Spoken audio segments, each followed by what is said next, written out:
Я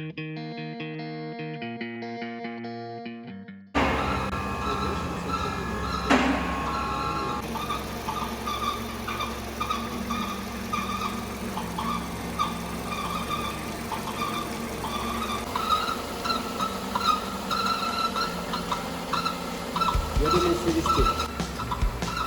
Как я заявку не висит.